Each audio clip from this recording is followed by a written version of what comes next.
Do you remember Alex Belfield? Alex Belfield and Tarquin, his assistant, names that conjure a mix of intrigue and exasperation. And for those blissfully unaware, Alex Belfield is a former BBC radio presenter, an obscure BBC radio presenter who turned celebrity YouTuber and built a career criticising the BBC, haranguing minor public figures and Diane Abbott, and generally being saprostomatic, the saprostomatic equivalent of Marmite.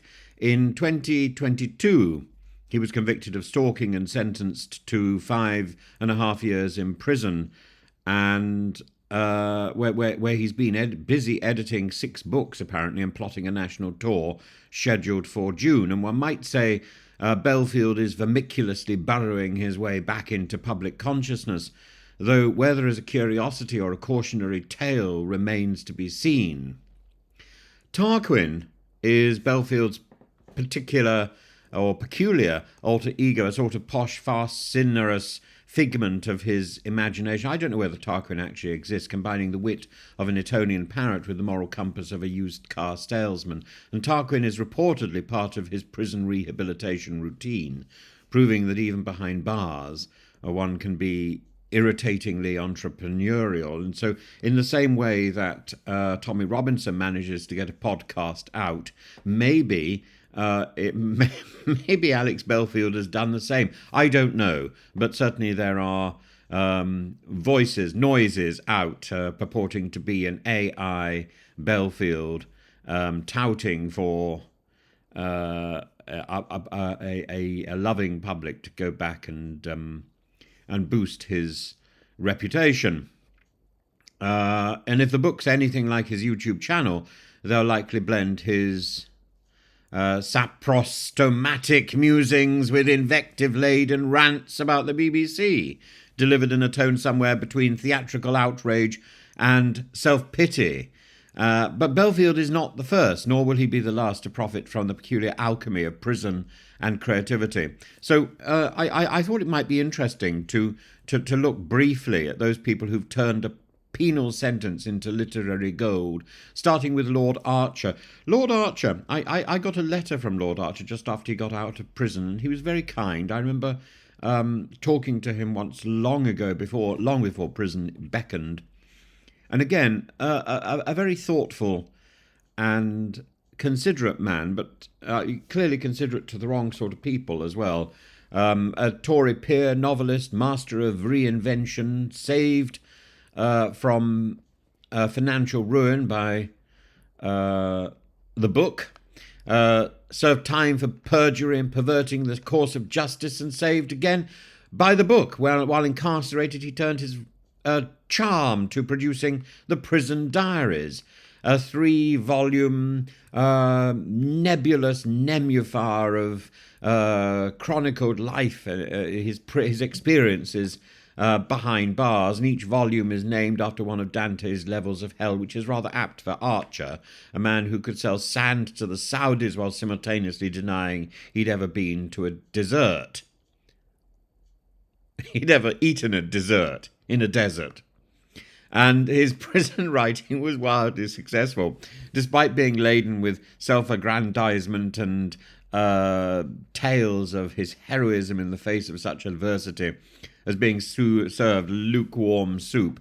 Archer's ability to spin literary silk out of this absurdity is nothing short of remarkable. Then there's Joe Orton, and the playwright Joe Orton found himself behind bars in 1962 for a ridiculously British crime, defacing library books, and the library covers which he and his partner Kenneth Halliwell developed are brilliant. They're completely superb. And they pasted these often hilarious fake blurbs onto the covers, giving otherwise dull texts a sort of farcical edge. For example, they rebranded a book about Queen Mary as an erotic memoir. Their punishment, six months in prison, was creatively formative for Joe Orton, and he emerged with a sharpened wit and a darker comedic edge that would later define his plays like Loot and Entertaining Mr. Sloane.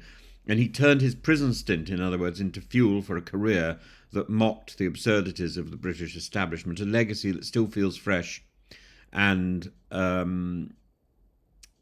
naughty to this day.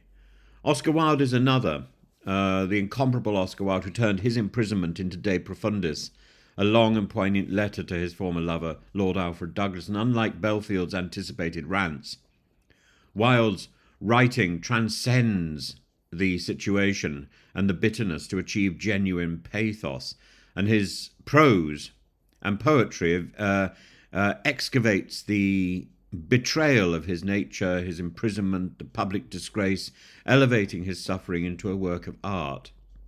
But Wilde didn't stop there. His Ballad of Reading Gaol captured the brutal monotony and the quiet despair of prison life. One wonders if Belfield might attempt a similar feat, a lament of HMP Nottingham, for example, though it's hard to imagine him achieving Wildean depth while complaining about tea bags and soggy toast.